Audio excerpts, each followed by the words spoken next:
여러분, 인류가 모두 사라진 후 홀로 남는다면 어떤 기분일까요? 그런 상상을 해보신 적이 있으신가요? 그런데 과연 혼자만 살아남게 된다면 기분이 좋을까요?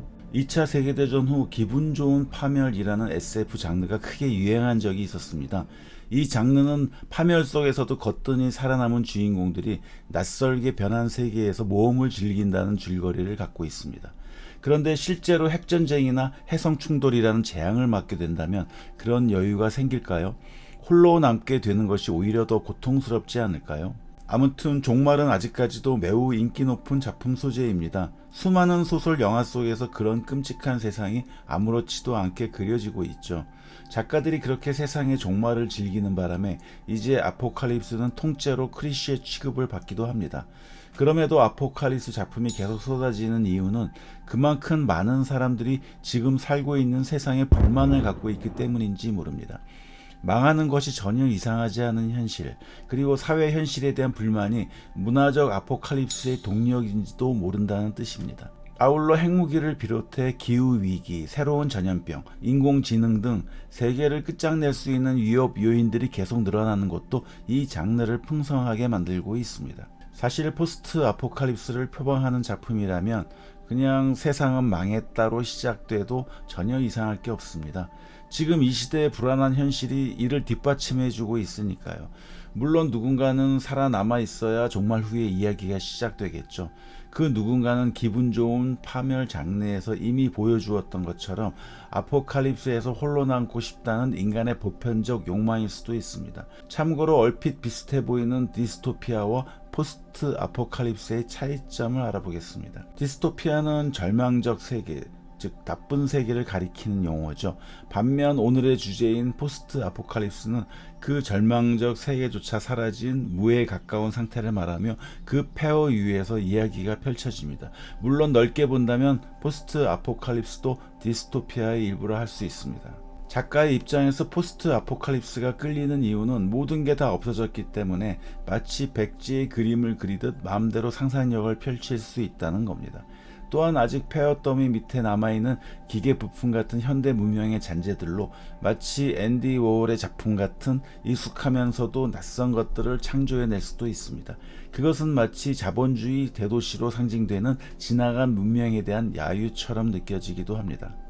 역사적으로 종말에 대한 서사는 고대의 신화나 종교에서 시작됐습니다. 예를 들어 구약성서에 나오는 노아의 방주 이야기는 대홍수에서 비롯된 세상의 종말에 대한 상상을 불러일으킵니다. 또한 제2차 세계대전에서 보여준 핵무기의 위력은 아포칼립스 장르가 설득력과 공감을 갖게 되는데 결정적인 영향을 주었습니다. 최초의 포스트 아포칼립스 작품으로 평가받는 작품은 프랑스 작가 장 바티스트 쿠젠 드 그랭빌이 쓴 소설 최후의 인간입니다. 인류 전체가 생식 능력을 잃고 멸종 직전에 이른 상황에서 생식 능력을 가진 최후의 인간에 대한 이야기가 펼쳐집니다. 똑같은 제목을 가진 메리 셸리의 장편소설 최후의 인간도 포스트 아포칼립스 장르를 연 대표적 작품으로 평가받습니다. 메리 셸리는 최초의 SF 소설로 불리는 프랑켄슈타인의 저자이기도 하죠.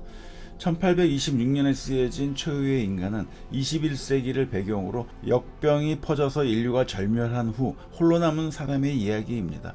그 최후의 인간은 바로 저자인 메리 셸리, 즉 자기 자신을 모델로 했습니다.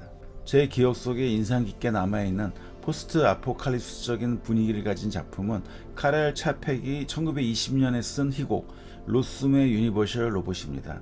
이 작품에서의 포스트 아포칼립스적인 상황은 로봇들의 반란으로 인간들이 모두 사라져버리는 뒷부분에서 펼쳐지는데 세상에 홀로 남은 건축가 알기스트가 독백하는 장면이 기억에 남아 있습니다. 제가 이 작품을 각색해서 연극으로 만들기도 했는데 세상에 홀로 남은 알기스트의 모습을 잠깐 한번 보실까요? 로봇들이 지배하는 세상에 홀로 남은 그는 이렇게 절규합니다. 인간은 사라졌지만 그 로봇도 곧 사라질 것이지. 아직 자연은 그대로야.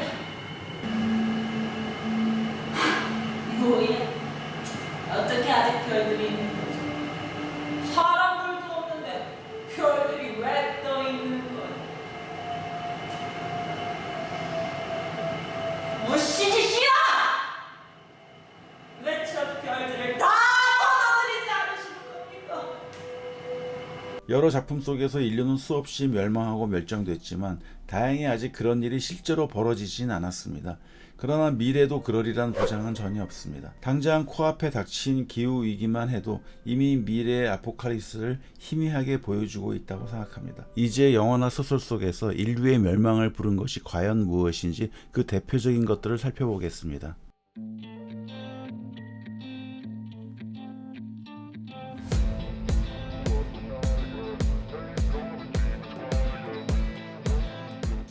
이것 말고도 세계를 무너뜨릴 수 있는 후보들은 많습니다. 6,500만 년 전 지구를 지배했던 공룡이 멸종한 것처럼 인간도 어느 날 모두 사라질 수 있는 것입니다.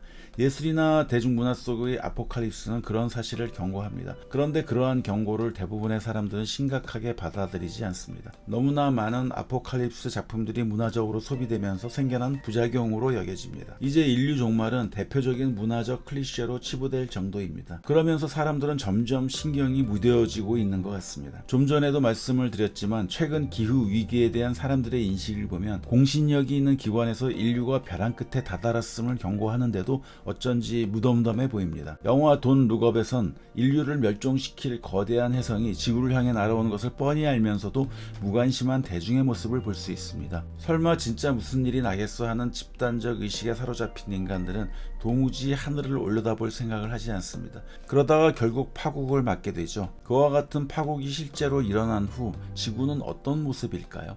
또 살아남은 인간들은 어떤 모습일까요? 이제 끝으로 대표적인 포스트 아포칼립스 영화들을 통해 그 모습을 살펴보겠습니다.